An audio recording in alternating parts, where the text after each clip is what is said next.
నమస్తే, నేను విజయ Chandrika. Even breakfast news కి స్వాగతం. ఉండవల్లిలో టీడీపీ జనసేన తొలి జాబితా సీట్లను ప్రకటిస్తే తాడేపల్లిలో షేకింగ్ అయిందంటే అవుననే సమాధానమే వినిపిస్తోంది.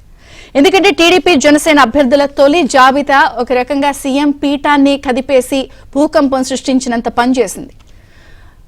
అయితే ఇక్కడ ఈ తొలి జాబితాకి సంబంధించి ప్రకటించినప్పుడు టీడీపీ జనసేన 118 సీట్లకి జాబితాను సిద్ధం చేశారు. అందులో టీడీపీ నుంచి 94 మంది అభ్యర్థుల పేర్లని, జనసేన నుంచి 5 మంది అభ్యర్థుల పేర్లని ప్రకటిస్తే దాదాపుగా ఒక రకంగా ఇంత పెద్ద జాబితాని టీడీపీ జనసేన ఏకకాలంలో తొలి జాబితాలోనే విడుదల చేయడంతో ఒక రకంగా అధికార పార్టీ, ముఖ్యమంత్రి గారు, మంత్రులు ఎవ్వరూ కూడా డైజెస్ట్ చేసుకోలేని పరిస్థితి వచ్చిందంటే అవుననే చెప్పచ్చు. అయితే మరి ఒక రకంగా చెప్పాలి అంటే అధికార పార్టీ ఇప్పటి వరకు చూస్తే 7 జాబితాలను ప్రకటించింది. అంటే ఓవరాల్గా ఒక 77 మంది అభ్యర్థుల్ని, 14 మంది ఎంపీలని, 63 మంది అసెంబ్లీ అభ్యర్థుల్ని ప్రకటిస్తే ఇక్కడ ట్విస్ట్ ఏమిటంటే ఇక 77 అభ్యర్థులు, టీడీపీ జనసేన ఉమ్మడిగా కలిపి 99, 77 వర్సెస్ 99.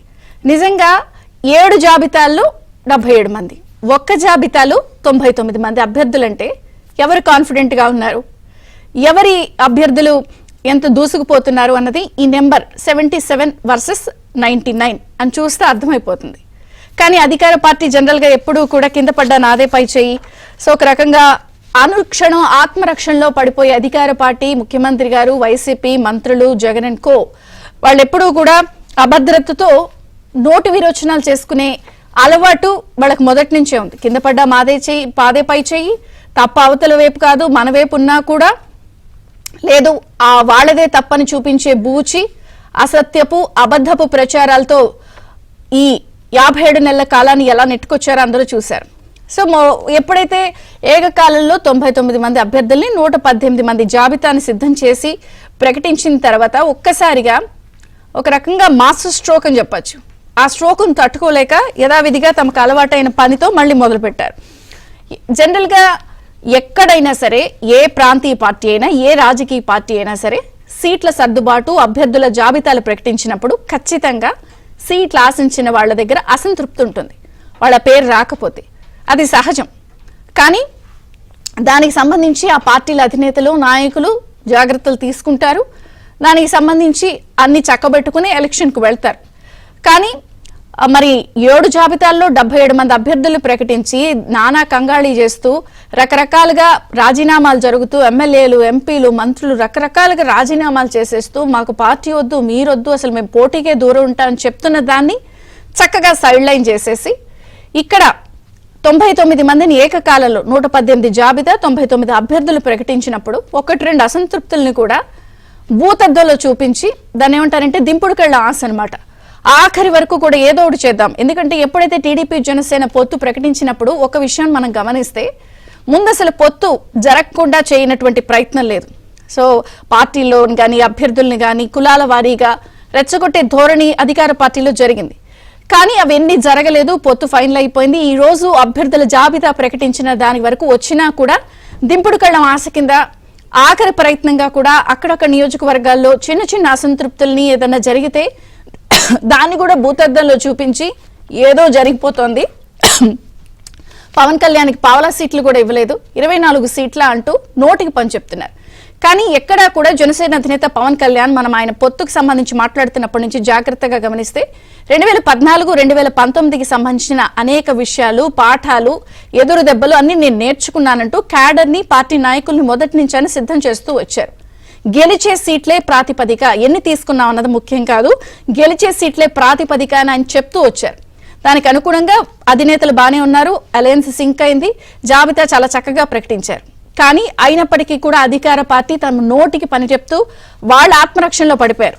ఇక్కడ ఒక ట్విస్ట్ ఏంటంటే 7 జాబితాలు విడుదల చేస్తే కూడా వాళ్ళంతా ఇన్ఛార్జ్లే అంటూ కూడా అభ్యర్థులు కాదు అంటూ సీఎం గారి సొంత బాబాయ్ వైవి సుబ్బారెడ్డి ప్రకటించడం ఇంక మరింత గందరగోళానికి తెరలేపింది. దీనిపై చర్చ జరగకుండా 24 సీట్లేనంట, అసలు పవన్ కళ్యాణ్కి సీట్ ఎక్కడో తెలీదా అంటూ ఇటువంటి వ్యాఖ్యలు చేస్తున్నారు. జనరల్గా ఒక పార్టీలో ఒక సీటు ప్రకటించకపోవడం అనే దాంట్లో కూడా ఖచ్చితంగా కొన్ని వ్యూహాలు ఉంటాయి. అన్నీ కూడా రాజకీయాల్లో బహిరంగంగా బహిర్గతం చేస్తూ మాట్లాడరు. కానీ ఇక్కడ ఇంకొక విషయం ఏమిటంటే ఈ పరిణామాలన్నిటిలో కూడా అధికార పార్టీ నాయకులకి ఇప్పుడు వాళ్ళు ఊరించి ఉసూరుమనిపించారు. 7 జాబితాల్లో వాళ్ళు ఇన్ఛార్జీలే అభ్యర్థులు కాదని చెప్పారు. కానీ టీడీపీ జనసేనలో ఎక్కడా కూడా ఊరించి వాళ్ళని ఉసూరుమనిపించలేదు. మొదటి నుంచి త్యాగాలు చేయాలి, ఏదైనా అవసరమైతే మిమ్మల్ని కన్సిడర్ చేస్తాం, మీ పార్టీకి అవసరం ఉందంటూ బతిమలాడుతూ బుజ్జగిస్తూ పార్టీకి ఈసారి గెలుపు ఎంత ముఖ్యమని చెప్తూనే వాళ్ళని ప్రిపేర్ చేస్తున్నారు. కానీ ఊరించి ఉసూరుమనిపించాల. ఇప్పుడు ప్రకటించిన అభ్యర్థులు అధికార పార్టీలో కనీసం ప్రచారం చేసుకోలేని పరిస్థితి కూడా. ఖచ్చితంగా వాళ్ళని ఊరించి ఉసూరుమనిపించినట్టే. మొత్తంగా చూస్తే గోబల్స్ ప్రచారంపైనే ఆధారపడి ఇంకా దింపుడు కళ్ళం ఆశలు వదలకుండా అధికార పార్టీ చేస్తున్న ప్రయత్నాలు ఎలా చూడాలి? నిన్న కూడా సీట్ వచ్చింది, ఇగో వద్దు, తేడా వస్తే చించేస్తా అంటూ చంద్రబాబు గారు ఒక రకమైనటువంటి సూచన, సున్నితమైన వార్నింగ్ కూడా ప్రకటించిన అభ్యర్థులకు చెప్పారు. అందరినీ కలుపుకెళ్ళండి, చిన్న చిన్న అసంతృప్తులుంటే 10 సార్లు వెళ్లి వాళ్ళని బుజ్జగించండి, మళ్ళీ సర్వేలు చేయిస్తే ఏదైనా తేడా వస్తే ఊరుకునే ప్రసక్తే లేదు, 40 రోజులు ప్రజల్లోనే ఉండాలి అని. కానీ అధికార పార్టీ మాత్రం ఊరించి ఉసూరుమనిపించింది. ఇక్కడ సీట్లు ప్రకటిస్తే ఒక రకమైన భూకంప వాతావరణం అక్కడుంది. సో గోబల్స్ ప్రచారంపై మళ్లీ ఆధారపడింది, రెచ్చగొట్టే ధోరణికే తయారైంది. మొత్తంగా ఎలా చూడాలి? అభ్యర్థులు ప్రకటించలేని పరిస్థితి ఎందుకు అధికార పార్టీలో వచ్చేసింది? తొలి జాబితాలోనే ఇంతమంది ప్రకటించిన టీడీపీ జనసేన అలయన్స్ ఒక రకంగా ఉత్సాహాన్ని ఎలా చూడాలి? 2 పార్టీలలో ఉన్నటువంటి ఈ భిన్నమైన వాతావరణం, పరిస్థితులు, ఈ 2 రోజులు ప్రకటన తర్వాత జరిగిన పరిణామాలు అన్నిటిపై చర్చిద్దాం. సీట్లు ఇక్కడ షేకింగ్ ఎందుకు ఆధారపడింది? అభ్యర్థులు లేక ఎందుకు ఈ స్థాయిలో బలహీన పడుతూ తమ తప్పుల్ని పక్కవారి పార్టీ మీద నెపం నెట్టేసే ప్రయత్నం ఎందుకు చేస్తోంది అని చర్చిద్దాం. మనతో పాటు జాయిన్ అయ్యారు ప్రముఖ రాజకీయ విశ్లేషకులు డివి శ్రీనివాస్ గారు, టీడీపీ నుంచి స్పోక్స్ పర్సన్ నీలాయపాలెం విజయ్ కుమార్ గారు, జనసేన నుంచి స్పోక్స్ పర్సన్ కూసంపూడి శ్రీనివాస్ గారు. అందరికీ స్వాగతం అండి. డివి శ్రీనివాస్ గారు, ఎట్లా చూడాలి? 2 రోజులు 77 వర్సెస్ 99. సో ఒక రకంగా ప్రకటనలు, షేకింగ్లు, ప్రకంపనలు 2 రోజుల నుంచి నోటి పని చెప్పడం అన్ని ఎట్లా చూడాలి 2 జాబితాల మీద కంపారిజన్ చేస్తే? ముందుగా మీకు, ఏబిఎన్ వీక్షకులకు, ప్యానల్ మిత్రులకు అందరికీ గుడ్ మార్నింగ్. ఇప్పుడే మీ పేపరు ఆంధ్రజ్యోతి చదువుతూ వస్తుంటే ఎవరో తెలుగుదేశం పార్టీ నాయకులు ఊపే కుహా అనో ఇది పెట్టాడు. ఊళ్ళో పెళ్లికి కుక్కల హడావుడి. అక్కడేమో పొత్తుల ప్రకటన ఇంకా వాళ్ళు స్టేజీ దిగి రాలా. ఏది చంద్రబాబును పవన్ కళ్యాణ్ జస్ట్ మెట్లు దిగుతున్నారు. ఈ లోపే జోగి రమేష్, వెల్లంపల్లి శ్రీనివాసు, వీళ్ళందరూ సజ్జల రామకృష్ణారెడ్డి ఇక ఇదే పనిగా పెట్టుకున్నారు. వైసీపీ పని కుడితిలో పడ్డ ఎలకలా మారిందమ్మా. ఎందుకంటే వాళ్ళు ఎక్స్పెక్ట్ చేయలేదు. మొదటి నుంచి కూడా ఈ 2 పార్టీల మధ్య అపోహలు, అపార్థాలు సృష్టించే పనేది ఇక్కడ సక్సెస్ కాలేదు. ఏది ఎప్పుడైతే వాళ్ళు చేస్తున్నటువంటి ఎత్తులు జిత్తులు సక్సెస్ కాలేదో ఒక ఫ్రస్ట్రేషన్, ఆ ఫ్రస్ట్రేషన్ కూడా పీక్ వెళ్ళిపోయింది అనమాట. లేకపోతే ఏంటి ఈ విధమైనటువంటిది? అవతలేమో వాళ్ళు పండగ చేసుకుంటున్నారు, ఇక్కడ ట్రాజడీ, అక్కడ బాజా భజంత్రీలు, ఇక్కడేమో చావు, ఏడుపులు, కేకలు, పెడబెబ్బలు. ప్రజలు ఇదంతా కూడా చూస్తున్నారు. మీరు చేయాల్సిందేంటి, మీరు చేస్తోందేంటి? ఇవాళ ప్రజల ముందు మీరు దోషులుగా ఎందుకు నిలబడ్డారు అనే ఒక రకమైనటువంటి బ్యాక్ లుక్కే లేకుండా జగన్మోహన్ రెడ్డి ఇక తను పట్టిన కుందేలకు 3 కాళ్ళు అన్నట్టుగా వెళ్ళడం. ఈరోజు కూడా మనం మీడియాలో చూసాం, 23 కోట్లతో బుల్లెట్ ప్రూఫ్ బస్సులు కొంటున్నారంట. తర్వాత మొన్న చూసాం, లాస్ట్ ఇయర్ క్యాన్వాయి 15 కోట్లు ఖర్చు పెట్టారు. మొన్న 2 హెలికాప్టర్ల అద్దెకి తీసుకుంటే వాటికి ఇప్పుడు ఈ 3 నెలల ముచ్చటకి ఇంత ఖర్చు అవసరమా? వీళ్ళు ఇప్పుడు ఈ 3 నెలల్లో 3 9 కోట్లు హెలికాప్టర్లకు అనమాట. ఆ సజ్జల రామకృష్ణారెడ్డి గారి జీతమే 150 కోట్లనో ఏదో చూసాం. సలహాదారులకు ఇస్తున్నటువంటి జీతాలే 680 కోట్లను చూసాము. సాక్షి కానీ వాలంటీర్ల మీద పెడుతున్న ఖర్చు కానీ ఏడాదికి 2000 కోట్లు అంట. ఈ మొత్తంతో పోలవరం అసలు ఎంత కంప్లీట్ అయిపోయేది? అమరావతి ఎంత ఫినిష్ అయి ఉండేది? అన్నా క్యాంటీన్లు 5 ఏళ్ళు అందరికీ ఫ్రీగా పెట్టచ్చు భోజనాలు. ఇప్పుడు గోధుమ పిండి ఇవ్వచ్చు ఉచితంగా, షుగర్ ఇవ్వచ్చు, కందిపప్పు ఇవ్వచ్చు. ఎందుకు ఇంత అనుత్పాదక వ్యయం? ఇవాళ పేపర్లో ఫుల్ షీట్ యాడ్ ఏంటి, కుప్పానికి నీళ్లు ఇస్తున్నాడని యాడ్, ఫీజు రీయింబర్స్మెంట్ 4 వాయిదాల్లో ఇస్తే 4 రోజులు 4 యాడ్లు సాక్షిలో. అంటే ఏంటి, సాక్షిలో యాడ్ల కోసమే స్కీములు 4 ముక్కలు చేస్తున్నారా? 4 బటన్లు నొక్కుతున్నారా?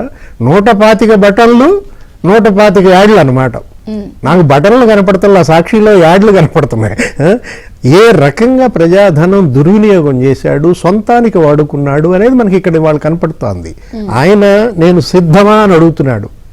ఆయన సిద్ధం అనేది దేవుడు ఎరుగు, మేము సిద్ధం కాదు అని వాళ్ళ ఎంపీలే చెబుతున్నారు, వాళ్ళ ఎమ్మెల్యేలు వెళ్ళిపోతున్నారు. ఇప్పుడు నరసరావుపేటలో సిద్ధమా అని అన్నాడు, గుంటూరులో సిద్ధమా అని రాయల్ని అడిగితే రాయల్ ఏం చేశాడు, సిద్ధం కాదు.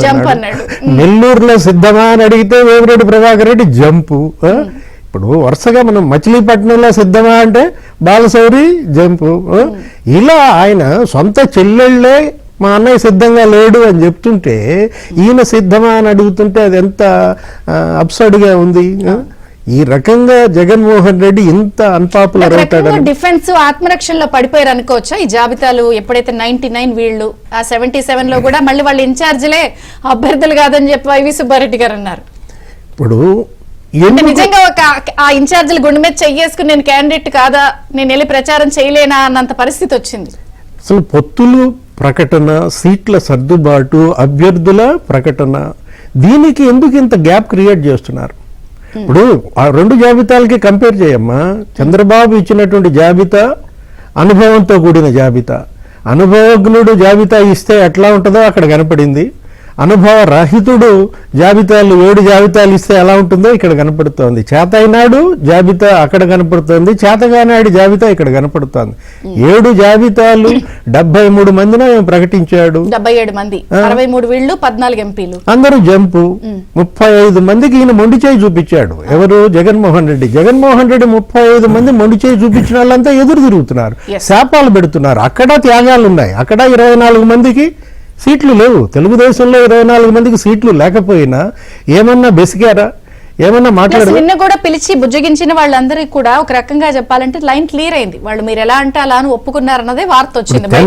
Classical example. మాట్లాడదాం, టీడీపీ వాళ్ళతో మాట్లాడదాం. నీలేపాల విజయ్ కుమార్ గారు నమస్తే అండి, బ్రేక్ఫాస్ట్ న్యూస్ కి స్వాగతం. మీ జాతీయ ప్రధాన కార్యదర్శి నారా లోకేష్ గారు కూడా ప్రత్యేకమైన ట్వీట్ చేశారు. బ్లూ మీడియా, జగన్ గారి అండ్ టీం ఆర్తనాదాలు భయంకరంగా ఉన్నాయని.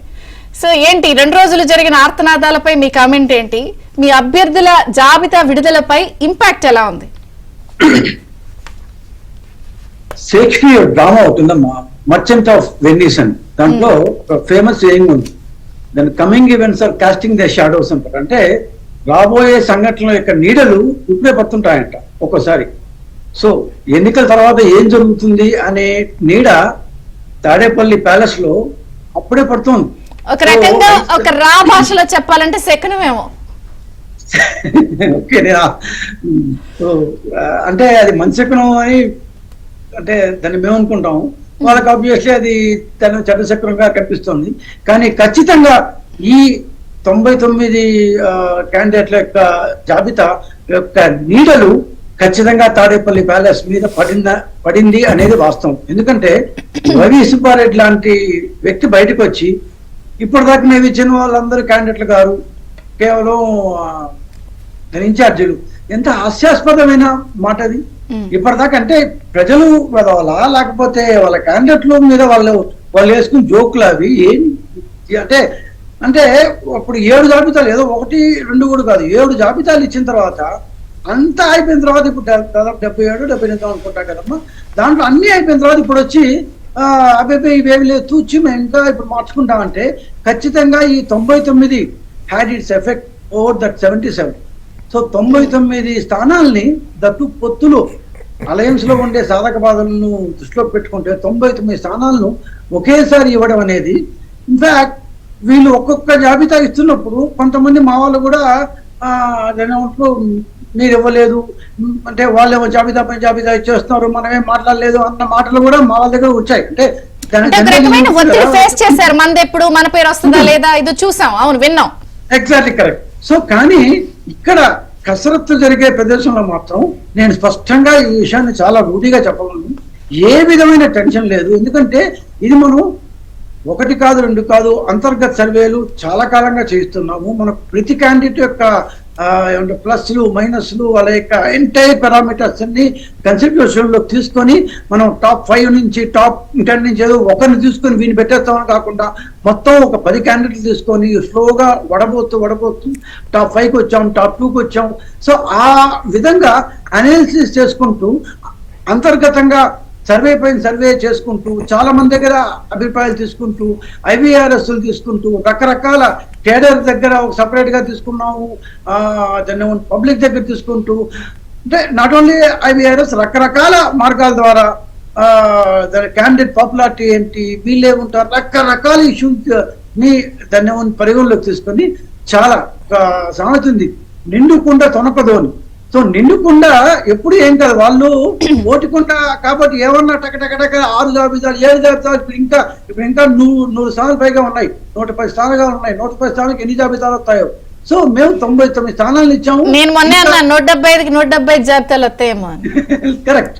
సో ఇన్ని జాబితాలు ఇచ్చి దాంట్లో ఇప్పుడు ఈ జాబితాల్లోనే ఈ 60లోనే చాలా మార్పులు జరిగాయి. కొంతమంది ఎంపీకి పెట్టారు, నేను రాను పోని బయటకు వెళ్ళిపోయే వాళ్ళు ఉన్నారు. అంటే ఎమ్మెల్యేకి ఎంపీకి ఇస్తే ఒక రకంగా చెప్పాలంటే అది ప్రమోషన్. ఎమ్మెల్యేకి ఎంపీకి ఇస్తే నేను పోటీ చేయని పోతున్నారు. అట్లాంటి కనీసం 2-3 ఇస్తాను. ఈ 13 ఎంపీలోనే దాదాపు 3 అనుకుంటాను నేను చేయని పో అనేసి పారిపోతున్నారు. సో అంటే ఎక్కడ ప్రాబ్లం ఉంది అన్న విషయం వాళ్ళకి ఇప్పటికే అర్థమవుతుంది. వాళ్ళకి కాదు, జనాలకు పూర్తిగా స్పష్టంగా పూర్తిగా తెలిసింది ఎవరు. సరే ఒకసారి తప్పు చేశాము, ఒకసారి ఏదో ఇచ్చాము అన్న విషయం. వైసీపీలో ఉన్న గందరగోళం ఎక్కడా టీడీపీలో కనపడలేదు. ఐ అగ్రీ, 2-3 స్థానాల దగ్గర ప్రాబ్లం వచ్చింది. అక్కడ స్థానాలు కాదు, ఎక్కువ మంది ఆస్పిరెంట్స్ అయిపోవడం వల్ల. సో మాకు మీరు నమ్మరు, కొన్నిసార్లు ఒక్కొక్క సీటుకి 20 మంది 30 మంది దాకా ఆస్పిరెంట్స్ వస్తే దాన్ని ఏమంటారు, దాన్ని తగ్గించడానికి చాలా కష్టపడే సంఘటన తెలుసున్నాం. సో ఇట్లా మా దగ్గర గందరగోళాలు లేవు.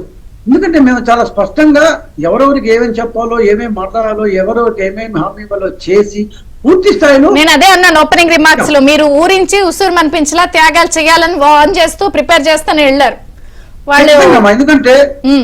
ఎందుకంటే పొత్తు అనేది ఉన్నప్పుడు ఎవరో ఒకటి త్యాగం చేయాలి. ఇప్పుడు వాళ్ళ పక్క కూడా జనసేన పక్క కూడా ఖచ్చితంగా ఆశావహులు ఉంటారు, కావాలనుకునే వాళ్ళు ఉంటారు. ఇవన్నీ రాజకీయాల్లో నేను ఎప్పుడు చెప్తుంటాను, కేసీఆర్ చెప్పింది, రాజకీయం అంటే అధికారం కోసమే, అధికారం వస్తేనే ఏమన్నా ఒకటి చేయగలం, అంతేగాని మేమేదో ఇక్కడ దాని మఠాలు పెట్టుకొని లేము. సో ఖచ్చితంగా మనకు ప్రతి ఒక్కరూ అధికారం కావాలనుకుంటారు, దాంట్లో తప్పేమీ లేదు. సో అధికారం కావాలన్నప్పుడు చాలా మంది ఆస్పిరెంట్స్ ఉంటారు. సో ఆస్పిరెంట్స్ అందరినీ ఒక చోటు కూర్చోబెట్టి వాళ్ళకి ఎక్స్ప్లెయిన్ చేసి మనకు గెలుపు అనేది చాలా ముఖ్యం ఇప్పుడు.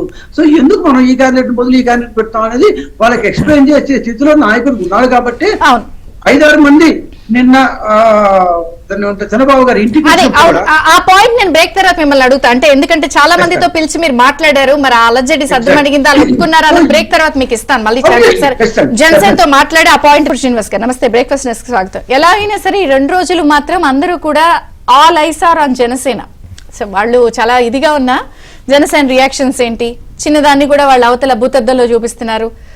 ఈ 2 రోజులు ఉన్న మాటలు విన్నారు, పావలానా, ₹1 ఇట్లా రకరకాలు విన్నాయి. కానీ నిజంగా మీ జాబితా 24 సీట్లు లేదా మీరు ప్రకటించిన 5 ఇంపాక్ట్ ఎలా ఉంది? విజయచంద్ర గారు, మీకు ప్యానల్లో ఉన్న పెద్దలందరికీ నమస్కారం అండి. మొదటి నుంచి చూస్తే మా జనసేన పార్టీ మీద ఏ విధంగా టార్గెట్ చేశారంటే, మీరు పొత్తులో వెళ్ళకుండా ఒంటరిగా రండి అని కొన్నాళ్ళు, ఆ తర్వాత ఇంకా పొత్తు సాధ్యం, దాన్ని విడగొట్టడం వీళ్ళకి అసాధ్యం అని ఎప్పుడైతే తెలిసిందో ఇప్పుడు మళ్ళీ ఈ సీట్ల నెంబర్ మీద పడ్డారు. ఖచ్చితంగా ఇప్పుడు నేను ఒక విషయం చాలా స్పష్టంగా చెప్పగలను. మొన్న చంద్రబాబు గారు పవన్ కళ్యాణ్ గారు కూర్చుని ఈ పేర్లు ప్రకటించంటే నాకేదో అభ్యర్థులను ప్రకటించినట్లేదు, ఎమ్మెల్యేలు ప్రకటిస్తున్నట్టు ఉంది, అసెంబ్లీలో ప్రమాణ స్వీకారం చేయబోయే వారి పేర్లు ప్రకటిస్తున్నట్టుగా ఉంది. దాంతో సహజంగానే ఇక్కడేమో హర్షాతిరేకాలు ఉంటాయి, అక్కడేమో అర్థనాదాలు ఉంటాయి సహజం. ఇక్కడ పెళ్లి భజంత్రీలు, అక్కడ చౌల్ మేళాలు, మీరు అన్నారు చూసారా నోటి విరోచనాలని సహజంగా వస్తూ ఉంటాయి. ఎందుకంటే ఇంకా ప్రకటనకి ఇంకా శ్రీనివాస్ గారు చెప్పినట్టు ఇంకా ఆ స్టేజ్ కూడా దెక్కండి అనే లైనట్టు వచ్చేసారు. గమనిస్తే ఆ వచ్చిన వాళ్ళందరికీ కూడా సీట్లు లేవు అక్కడ. వాళ్ళకే డౌట్. దాదాపు 150 మంది ఎమ్మెల్యేలతోటి 22 మంది ఎంపీలతో వచ్చి నా ఫోటో తీసి చూస్తే చాలు మీకు ఓట్లు పడతాయి అనేటువంటి ఎన్నో రకాలు చెప్పినటువంటి వ్యక్తి ఈ రోజున 77 మందిని ప్రకటించడానికి 6-7 జాబితాలు రిలీజ్ చేయవలసి వచ్చింది. ఈ రోజున అందుకనే ఇక్కడ మనం ఎమ్మెల్యేలుగా ప్రమాణ స్వీకారం చేసేటువంటి వ్యక్తులను ప్రకటించంటే వాళ్ళకి కనీసం అభ్యర్థులు కూడా బయటికి వెళ్ళిపోయిన పరిస్థితి, ఎంపీ స్థాయిలో ఉన్నటువంటి అభ్యర్థులు కూడా బయటికి వెళ్ళిపోయిన పరిస్థితి. ఖచ్చితంగా మేము పదే చెప్తున్నామంటే ఈ పొత్తులు అన్నాయి నిర్ణయించింది మనం కాదు, రాజకీయ పార్టీలు కాదు, పొత్తులు నిర్ణయించింది ప్రజలు. మనకి కామన్గా ఏ ఊరు వెళ్ళినా సహజంగా రాజకీయం తెలియని వ్యక్తులను కూడా ఎవరిని అడిగినా కూడా ఈ దుర్మార్గుడిని దింపాలి అంటే మీ అందరూ కలవాలి అనేటువంటి భావన ఎప్పుడైతే వచ్చిందో ఆటోమేటిక్గా పొత్తులు వస్తాయి.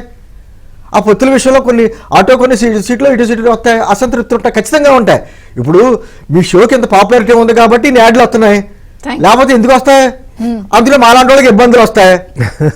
మాట్లాడే తక్కువ సమయంలో ఎక్కువ మాట్లాడాలంటే మాకు ఇబ్బందులు, ఎంత తక్కువ మాట్లాడేమన్నది కదా, ఎంత ఇంపాక్ట్ మా ఇబ్బందులు మాకుంటాయి. అలాగే ఇప్పుడు ఎప్పుడైతే ఫ్లో ఎక్కువ ఉందో మరి ఖచ్చితంగా అక్కడ సర్దుబాట్లు, అసంతృప్తులు, అలకలు అని అవన్నీ ఉన్నాయంటే అక్కడ మంచి ఇంపాక్ట్ ఉన్నట్టే. నేను అందుకే అంటున్నాను 2014-19లో నేను చాలా పాఠాలు నేర్చుకున్నాను, ఈసారి గెలిచే సీట్లే నేను తీసుకుంటానని మొదటి నుంచి అని చెప్తున్నారు. పవన్ కళ్యాణ్ గారు ఎప్పుడైతే ఇప్పటం సభలో మాట్లాడారో వైసీపీ వ్యతిరేక ఓటు బ్యాంకుని చీలనివ్వను అన్న మాట మాట్లాడారో, ఒక స్టెప్ ఎక్కడ దిగాలో ఎక్కడ ఎక్కాలో అనేది ప్రత్యేకంగా తెలిసిన వ్యక్తికి, అందులోనే రాజకీయంగా 10 సంవత్సరాలు బట్టి ఒంటరిగా ఒక పార్టీని రాజకీయ పార్టీని నడుపుకుంటూ తన సొంత సొమ్ముతోటి ఖర్చులు పెట్టుకుంటూ వస్తున్న వ్యక్తికి ఏది మంచో ఏదో చెడో తెలియదు మాకు తెలీదా? అయితే మా ఇంట్లో వాటితో మీరు వస్తారేంటి మాకు అర్థం అవ్వదు. నేను అంటుంది అదే మీ ఇంట్లో ఉంటుంది మీరు తోముకోండి, మీకు అక్కడ లేరు అక్కడ. మా మీద నిందలేసి లేకపోతే ఏదో రకంగా వీళ్ళకి ఉన్నట్టుంటుంది. ఈ వైసీపీ పేడ్ బ్యాచ్ కొంతమంది ఉంటారు, పేటిఎం బ్యాచ్, వారిని రెచ్చగొట్టి లేకపోతే ఫేక్ ఐడీలు సృష్టించి ఏదో రకంగా మళ్ళీ ఈ చిచ్చు పెట్టాలి, ఈ పొత్తుల మధ్య చిచ్చు పెట్టాలి, ఏదో రకంగా లబ్ధి పొందాలి అనేటువంటి ఒక కుట్ర అయితే చేసుకుంటే వెళ్తున్నారు. కానీ ఖచ్చితంగా ఇటు జన సైనికులు కావచ్చు, అటు తెలుగుదేశం కార్యకర్తలు కావాలి. తెలీదా మంత్రులు మాట్లాడుతున్నవి ఎలా చూడాలి, ఎంత ఎలివేషన్ ఉందో అని బొత్స గారు అన్నారు, రోజా గారు మాట్లాడారు. అంటే ఎందుకు ఇంత కంగారు పడుతున్నారు అనాలా, లేకపోతే ఇంకా అలాంటి స్టైల్తో అసంతృప్తులు రెచ్చగొట్టాలని అనుకుంటున్నారా? అంటే ఇప్పుడు వైసీపీ వ్యతిరేక ఓటు బ్యాంక్ అంటాం మనం. అంటే మనం సహజంగా జనసేన అని లేకపోతే తెలుగుదేశం అని లేకపోతే కొంతమంది న్యూట్రల్ ఓటర్లు అనుకుంటారు. కానీ నిజంగా వైసీపీ వ్యతిరేక ఓటు ఎక్కువ ఎక్కడ ఉందంటే వైసీపీలో ఉంది. వైసీపీలోనే వైసీపీ వ్యతిరేక ఓటు ఉంది. అది ఏంటంటే రేపు ఓట్లు ఎలక్షన్స్ లో చూపిస్తారు.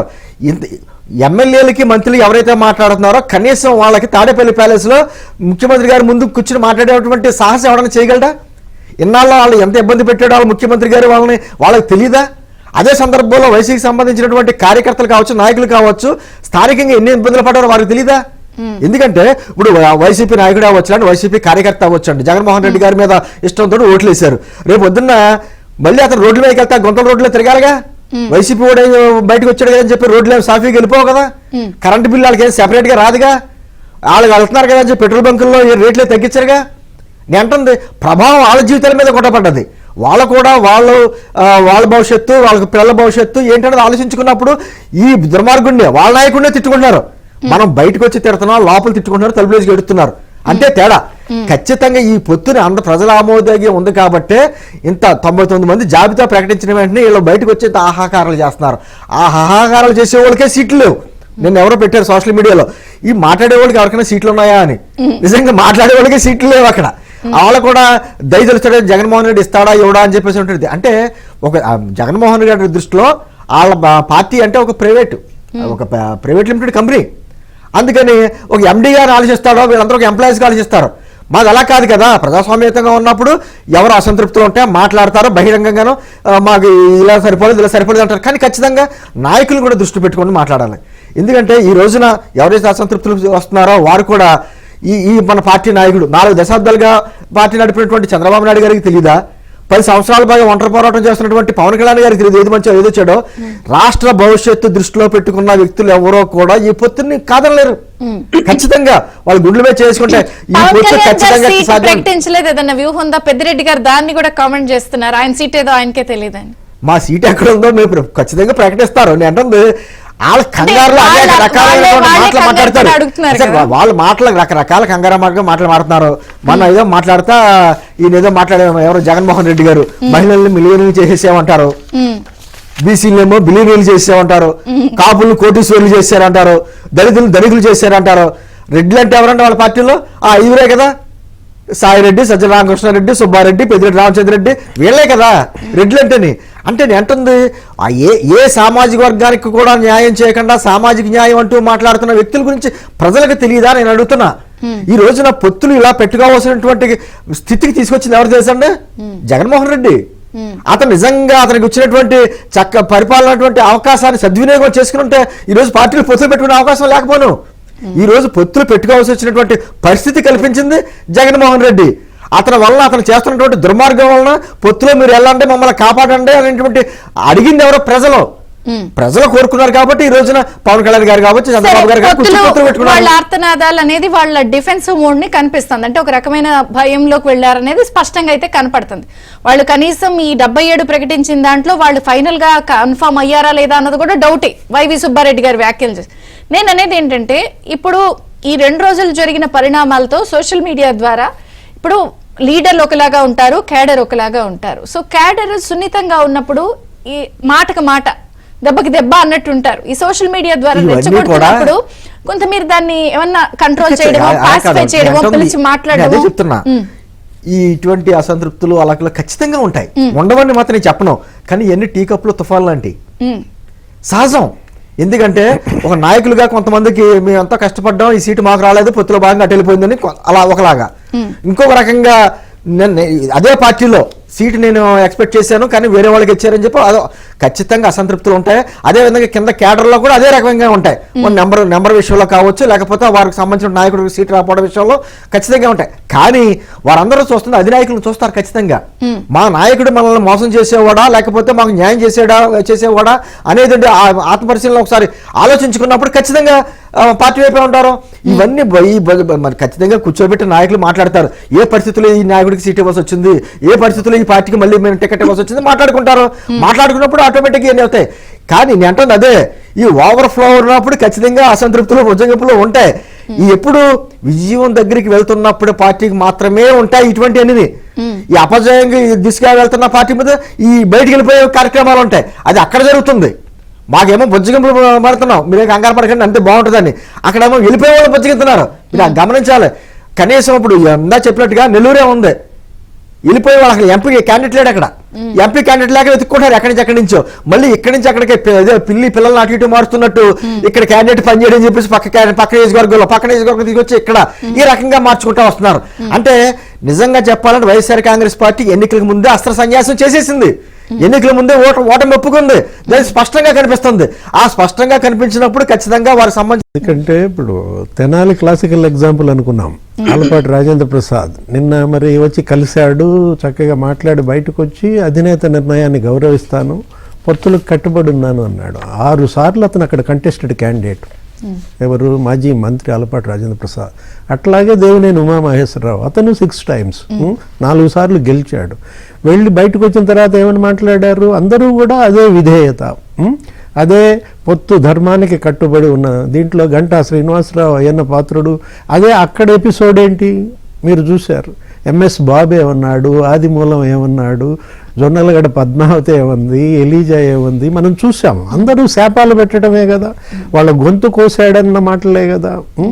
ఇప్పుడు అక్కడికి ఇక్కడికి పోలుస్తున్నారు, ఆ జాబితాకు ఈ జాబితాకు పోలుస్తున్నారు. ఇక్కడ తెలుగుదేశం జనసేన లీడర్స్ కార్యకర్తలు శ్రేణులు ఎంత సంయమనంతో వెళ్తున్నారో గమనిస్తున్నారు.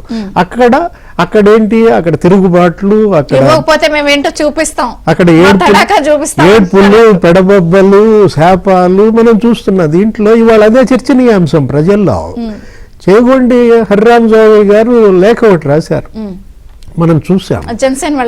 అదేంటంటే అది దానిలో ఆయన దేహి అని పావలా అని అన్నారు. అది హీనస్థితి పొత్తు ధర్మం లేదని అంటున్నారు. ఇప్పుడు దేహి అంటే 2004లో కేసీఆర్ రాజశేఖర్ రెడ్డిని 54 సీట్లు దేహి అన్నాడా? 2009లో కేసీఆర్ చంద్రబాబుని 45 సీట్లకు దేహి అన్నాడా? అప్పుడు 54-45 సీట్లు ఎంతో, ఏది 294 సీట్లలో. ఇప్పుడు పవన్ కళ్యాణ్ 24 సీట్లు అంతే, ఏది 175లో. అప్పుడు ఇది దేహి అంటే ఇది పావలా అంటే అది దేహి అది పావలా కాదా? దేహి పావలా అనుకున్న కేసీఆర్ వాళ్ళు సీఎం అయ్యాడు. 10 ఏళ్ళ సీఎం ఆయన. మీరన్నటువంటి దేహి పావలా కేసీఆర్ 10 ఏళ్ళు సీఎంగా చేశాడంటే రేపు మరి పవన్ కళ్యాణ్ కాకూడదా? ఇది ఇవాళ ప్రజల్లో చర్చ దీనిపైన ఉందన్నమాట. నీ వైఫల్యాలు, నీతో ఎందుకని పొత్తు పెట్టుకోలేకపోతున్నారు? నిన్నెందుకు అన్టచబుల్ గా చూస్తున్నారు? మనం జనరల్గా అన్టచబుల్స్గా దూరం ఎవరికి జరుగుతారమ్మా? ఎవరో లెప్రసీ పేషెంట్లో, లేకపోతే ఎయిడ్స్ ఉందని తెలుసునో ఏదో మనం దూరం జరుగుతూ ఉంటారు, అన్టచబుల్గా భావిస్తారు. ఇవాళ జగన్మోహన్ రెడ్డి పార్టీని ప్రజలు అన్టచబుల్గా ఎందుకు ఫీల్ అవుతున్నారు అనేది చర్చించుకోవాలి, వాళ్ళు మదించుకోవాలి. వాళ్ళల్లో ఆ చర్చ లేకుండా, ఒక చక్కటి విమర్శ లేకుండా ప్రశ్నించిన వాళ్ళని తొక్కేసేయటం, అణిచేయటం, తప్పులు, దౌర్జన్యాలు. చంద్రబాబు నిన్న ప్రెస్ మీట్లో ఏమన్నారు? జగన్మోహన్ రెడ్డి త్రిశూల వ్యూహంతో వస్తున్నాడు, దాడులు, దౌర్జన్యాలు, దొంగ ఓట్లు, ఇదే తప్ప ఇంక అతనికి దగ్గర ఏమీ లేదు. వాటన్నిటికీ మీరు సిద్ధంగా ఉండాలి, ఎదుర్కోవడానికి సిద్ధంగా ఉండాలి. ఇంకా ఎక్కువగా అతను ఇంకా దాడులు చేసే అవకాశం ఉంది. ఈ ఫ్రస్ట్రేషన్ తో, ఈ ఓటమి భయంతో ఇంకా దౌర్జన్యాలకు ఎక్కువ దిగే అవకాశం ఉంది. వీటిని తట్టుకుని నిలబడాల్సినటువంటి బాధ్యత ఇవాళ ప్రజలు జనసేన పైన, తెలుగుదేశం పైన పెట్టారన్నమాట. 24 ఎమ్మెల్యేలు కనపడుతున్నారమ్మా. అదే ఇందాకన్నారు, మాకు ప్రకటిస్తుంటే ఎమ్మెల్యే లాగా 94 మంది ఎమ్మెల్యేలు అక్కడ కనపడుతున్నారు. ఎవరికి? మన కళ్ళకు కాదు, తెలుగుదేశం జనసేన కళ్ళకు కాదు, వైసీపీ కళ్ళకు అనమాట. వైఎస్ఆర్ కాంగ్రెస్ పార్టీలో అంత భయం, అంత ఇది ఎందుకు కనపడుతోందంటే 24 ఎమ్మెల్యేలతో పవన్ కళ్యాణ్ రేపు సభలోకి వెళ్తున్నాడు. 94 ఎమ్మెల్యేలతో ఫస్ట్ లిస్ట్ లోనే చంద్రబాబు వెళ్తున్నాడు అనే 24 జనసేన అంటే లాంగ్ జంప్. అది అదే కదా, 98% స్ట్రైక్ రేట్ అన్నాడు. జనసేన నుంచి 24 గెలిస్తే ఎమర్జ్డ్ పార్టీ కింద పవన్ కళ్యాణ్ 98% స్ట్రైక్ రేట్ తో వెళ్తారు. నీలాయపల్లి విజయ్ కుమార్ గారు, నిన్న చంద్రబాబు నాయుడు గారు దాదాపుగా నాయకులందరితో, సీనియర్ మంత్రులు గాని లేకపోతే గతంలో చేసిన వాళ్ళ నాయకులందరినీ పిలిచారు. నిజంగా ఏం జరిగింది? అలజడి నిజంగా సద్దుమణిగినట్టేనా? అసంతృప్తులు, అలకలు, అబ్బాయి ఒప్పుకోలేదని అధికార పార్టీ వాళ్ళ మీడియాలో రకరకాలుగా వేస్తున్నాయి. ఏం జరిగింది? ఇక్కడ మనం ఒక మౌలికమైన విషయం గమనించాల్సింది ఏంటి అంటే, సీట్లు రాకపోవడం అనేది ఏ పార్టీ వాళ్ళకైనా కూడా అసంతృప్తి ఎప్పుడు ఉంటుంది. బాధ కలిగించే విషయం కూడా, అసంతృప్తితో పాటు బాధ కలిగించే విషయం. ఎగ్జాక్ట్లీ. అది వైసీపీ వాళ్ళకైనా సరే, ఏ పార్టీకైనా సరే. కానీ కారణాంతరాల వల్ల సీటు ఇవ్వలేకపోతే వైసీపీలో జరిగిన ప్రాసెస్ చూడండి. నిన్న మన సాయంత్రం నుంచి నిన్న సాయంత్రం రాత్రి దాకా టీడీపీలో జరిగిన ప్రాసెస్ చూడండి. వైసీపీలో నేరుగా పోయి అధికారి అయిన ధనంజయ రెడ్డి గారితో వాళ్ళు ఫస్ట్ మాట్లాడాలి, ఆ తర్వాత సదర్ మాట్లాడుతూ మాట్లాడాలి, లేకపోతే వైఎస్సీ గారితో మాట్లాడాలి, ఆ తర్వాత వీలుంటే ఒప్పుకుంటే అవసరమైతే జగన్ గారు 2 ముక్కలు మారుతారు. కానీ ఇక్కడ ఈ మధ్యవర్తులు ఎవరు లేరు. ప్రతి ఒక్కరూ ఎవరికైతే బాధ కలిగిందో వాళ్ళు మనకి అన్నారు. అదొక ప్రైవేట్ లిమిటెడ్ కంపెనీ అన్నప్పుడు హెచ్ఆర్, తర్వాత హెచ్ఓడి ప్రాసెస్ లో వెళ్తుంది. అసలు బాస్ దగ్గరికి వెళ్ళేసరికి తెల్లారిపోతుంది. ఎగ్జాక్ట్లీ. ఇక్కడ పాయింట్ ఏంటంటే వాళ్ళందరూ వేరే వాళ్ళు గారమ్మా, బయట నుంచి తెచ్చుకున్న వాళ్ళు గారు. మా పార్టీలో ఉన్న వాళ్ళే, చంద్రబాబుతో కూడా కలిసి 30-40 సంవత్సరాలుగా నడుస్తున్న వాళ్ళే. నేను ఒప్పుకుంటాను, కనీసం ఒక మినిమం 1-2-3 ప్రముఖ నాయకులకి ఇక్కడ ఈసారి సీట్ రాలేకపోయింది, వాస్తవం. సో దానికి కారణాలు ఏంటి అంటే, నేరుగా వాళ్ళు అధినాయకుడితోనే పోయి కూర్చున్నారు, 1-to-1 కూర్చున్నారు, వాళ్ళ బాధ వాళ్ళు చెప్పుకున్నారు, ఆయన కారణాలు చెప్పారు.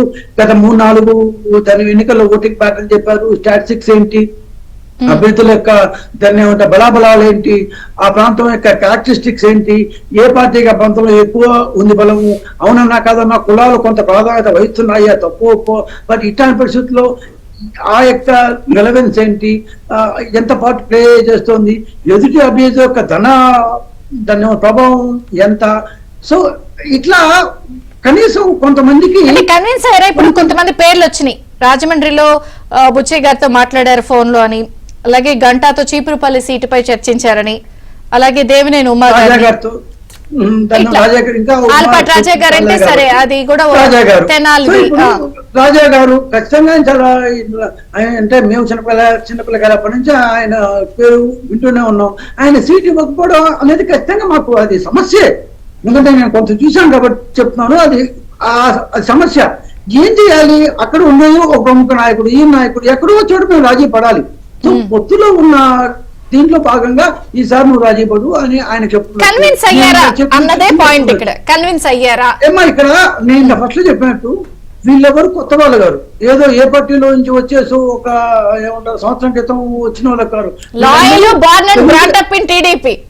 ఎగ్జాక్ట్లీ దాని బట్టేవాడు టీడీపీ అనే వెన్న తిని బతుకున్న వాళ్ళు వీళ్ళందరూ. సో 40 సంవత్సరాల నుంచి 30 సంవత్సరాల నుంచి పార్టీనే అంటిపెట్టుకున్న వాళ్ళు. సో పార్టీలో వాళ్ళు పదవులు అనుభవించిన మాట వాస్తవం. ఒకసారి రాలేకపోతే ఇనిషియల్ గా అవుట్ పోస్ట్ ఉంటుందమ్మా. మనం ఒక విషయం వినంగానే బాధ కలుగుతుంది, కోపం వస్తుంది, ఆవేదన వస్తుంది. దాని స్లోగా దాని ఏమంటారు, ఒక రాత్రి గడిస్తే ఒక స్లీప్ గానీ అయిందంటే స్లోగా అది సింక్ అవుతుంది. సో కారణం త్యాగాలు చేయాలి అంటే ఆ రోజు ఆ మాటకి పెద్ద దాని గ్రావిటీ ఉండకపోవచ్చు, కానీ నా దగ్గరికి వచ్చేప్పటికీ నాకు ఆ పాత్ర వస్తుంది. సో నేను అప్పుడు మనిషి మన ఇళ్లలో కూడా ఏదో ఒక దాని ఏమంటారు చెడు జరిగినప్పుడు బాధేస్తుంది, ఏడుస్తాము, అందరూ బిగ్గరగా ఏడుస్తాం. అంటే 1, 2, 3, 4 రోజులు చదువుకుంటారు. అంటే ఇదేదో వాళ్ళని కావాలని చేయాలని కాదు, పరిస్థితుల ప్రభావం అలా వస్తుంది కాబట్టి కొన్ని ఇష్యూస్. బట్ వీళ్ళందరినీ వేరే విధంగా అకామిడేట్ చేస్తాము అన్నమాట కూడా స్పష్టంగా చెప్తున్నారు ఆయన. ఖచ్చితంగా, ఎందుకంటే ఎమ్మెల్యే నాట్ ఎమ్మెల్యే అనేది చాలా ప్రముఖమైన స్థానం కావచ్చు, బట్ ఎమ్మెల్యే అధికార పార్టీ దీన్ని ఎలా చూపిస్తుంది వాళ్ళ మాధ్యమాల్లో చూసారా? సీనియర్లకు కూడా అక్కడ చీట్లు చింపేశారు, వాడుకుని వదిలేశారు. ఇందాక కూసుంపుడు గారు అన్నారు నెల్లూరు గురించి, మా అమ్మ వాళ్ళ ఊరది. వేమిరెడ్డి గారు నాకు తెలిసి జిల్లా అంతా ఆయనకి అప్పగిచ్చి మొత్తం 300 కోట్ల రూపాయలతో నువ్వు దాని 25 కోట్లు పర్ దాని అసెంబ్లీ కాన్స్టిట్యూన్సీ లెక్కన 250 కోట్స్ ఆయన దాన్ని ఎంపీ కోసం 300 కోట్లు ఆయనకి బడ్జెట్ ఇవ్వడం జరిగింది. వాళ్ళు ఎవరి మీద ఏమంటారు, వాళ్ళ దగ్గర డబ్బులు లాగేసుకోవట్లేదు, మీ డబ్బులు దాని ఎన్నికల కోసం పెట్టుకోండి. అంతేగాని ఒక దగ్గర డబ్బులు ఉన్నాయి కదా అని మన యొక్క ఏమంటారు అధికారాన్ని ఉపయోగించి వాళ్ళ దగ్గర డబ్బులు లాక్కోవట్లేదు. మనుషులుగానే చూస్తున్నాం, వ్యక్తులుగా చూస్తున్నాం, పార్టీ నాయకులుగా చూస్తున్నాం, పార్టీతో నడిచిన వాళ్ళుగా చూస్తున్నాం, పార్టీలో యొక్క కుటుంబ సభ్యులుగా చూస్తున్నాం. అందుకే ప్రతి ఒక్కరిని చిన్న పెద్ద నేత, మీరు 3-4 పేర్లు చెప్పారు, నేను ఒక దాన్ని 2-3 నేను చెప్పాను. కాకపోతే నిన్న పొద్దున్న నుంచి నేను రాత్రి దాకా ఇవాళ ఒక మీటింగ్ ముందు కూడా ఆయన వచ్చి పోవాలి, దానికి ప్రిపరేషన్ కూడా ఆయన పక్కన పెట్టి దాదాపు ప్రతి ఎవ్రీవన్ అందరికీ టైం ఇచ్చి, పైగా మన బాధని దాన్ని ఏమంటారు 10 మందిలో చెప్పుకోలేం ఆబ్వియస్లీ.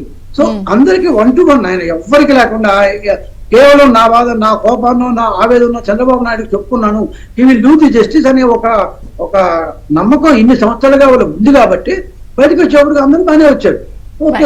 అంటే దీంతో పాటు సీట్ ఇచ్చిన వాళ్ళందరికి కూడా సూచనలు చేశారుగా, ఇగోలొద్దు, కలుపుకుని వెళ్ళండి, 40 రోజులు ప్రజల తేడా వస్తే మళ్ళీ చీటీ చింపుతా అన్నారు. ఇక్కడ టీడీపీ ఎప్పుడు, నాకు కూడా ఈ పాటలో ఒక 15 years ఎక్స్పీరియన్స్ ఉంది కాబట్టి ఏదో అల్లా తప్పగా వాళ్ళకి ఇచ్చేస్తాం వీళ్ళకి ఇచ్చేస్తాం కదా. ప్రతి ఒక్కరు దే షుడ్ కాంట్రిబ్యూట్.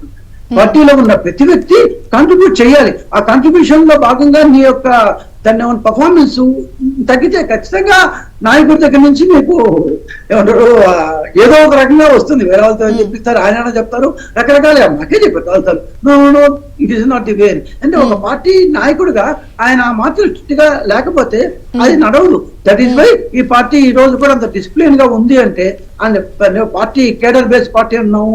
నాయకులందరూ ఎంత కోపాలు వచ్చినా కూడా సర్దుకొని ముందుకు పోతున్నారంటే ఆ యొక్క డిసిప్లిన్ ని ఇన్కల్కేట్ చేశారు ఫస్ట్ నుంచి. సో ఖచ్చితంగా సర్వే అనేది ఇట్ ఈస్ గోయింగ్ ఆన్. ఏమంటారు, ఒక సర్వే కాదు, ప్రతి వారానికి వస్తా జరుగుతాయి. అయ్యేదాకా ఈ ట్రాకర్ ఉండే ఉంటుంది, ప్రతి ఒక్కరికి దాని ఇన్ఫర్మేషన్ వెళ్తూ ఉంటుంది. ఎవ్రీథింగ్ విల్ బి ఏమంటారు అభ్యర్థి తెలిసే జరుగుతుంది. దీంట్లో ఏది దాచిపెట్టడం జరగదు. నువ్వు బాగా చేయట్లేదంటే బాగా చేయట్లేదని, బాగా చేస్తున్నావు అంటే బాగా చేస్తావు అని నాయకుడు చెప్పించుకోవడం ఏ అభ్యర్థికైనా ఇష్టమే.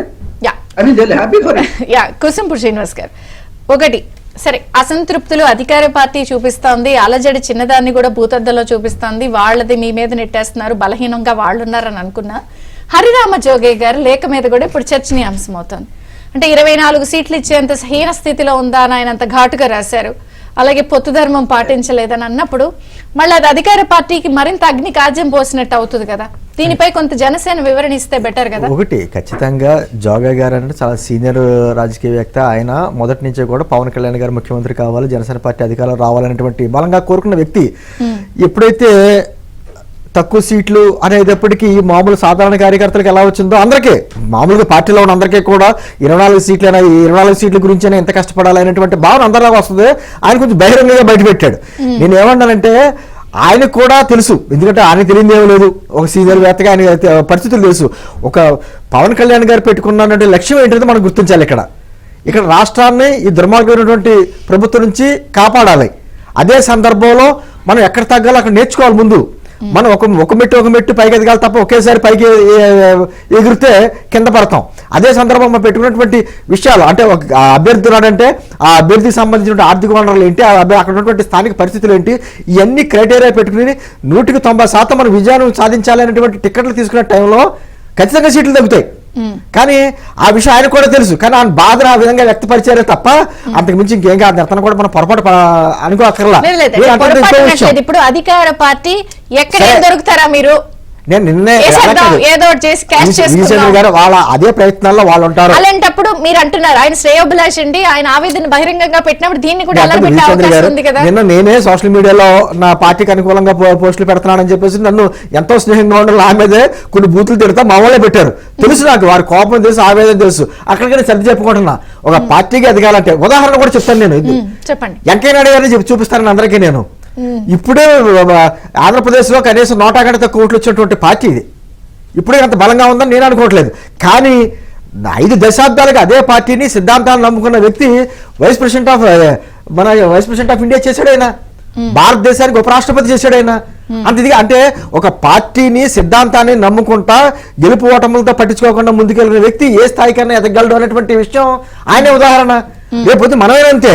మన ఒక పార్టీలో మన నాయకుడి మీద నమ్మకం ఉండాలి, ఆ నాయకుడు తీసుకున్న నిర్ణయాల మీద నమ్మకం ఉండాలి. పవన్ కళ్యాణ్ గారికి ఉండదా అండి నా పార్టీని ఏకపక్షంగా అధికారంలో తీసుకురావాలని ముఖ్యమంత్రి మాట్లాడతారు వెళ్ళి పవన్ కళ్యాణ్ గారు ఇప్పుడు లేఖ రాశారు కదా, వెళ్ళి కూర్చోబెట్టి మాస్టర్ నాకు మీరు పెద్ద దిక్కు ఏంటి పరిస్థితులను కూడా మనం అనుగుణంగా ఆలోచించుకుంటా ముందుకు వెళ్తా కొద్దిగా స్టెప్ చేసుకుంటా ముందుకు వెళ్తే ఖచ్చితంగా అవుతుందన్నప్పుడు ఇనీషియల్ గానే దాన్ని ఆపకపోతే అది పుండ్ అయిపోయి రేపొద్దున షుగర్ వచ్చినప్పుడు కాలు తీసేసే పరిస్థితి వస్తుంది. ఏం లేదండి, అన్ని ప్రజలు ఎప్పుడైతే వైఎస్ఆర్ కాంగ్రెస్ పార్టీ వాళ్ళ సోషల్ మీడియా ద్వారా పేటీఎం బస్ ద్వారా ఎన్ని రకాలుగా చేస్తున్నారు, మనం గతం నుంచి అనుభవాలు మన అందరికీ ఉన్నాయి. వాళ్ళు చెప్పిదాన్ని నమ్మే పరిస్థితులు లేరు. అందుకనే మాకు కుర్చీ మరత ఇప్పుతున్నారు కూర్చోమని. వైఎస్ఆర్ కాంగ్రెస్ పార్టీ వారికి చొక్కా పైకి పెడతారు సీటు ఇవ్వని సంగతి చెప్తామని. తేడా తెలుతులేదా? అందుకనే అక్కడ అలరలు ఉన్నాయి.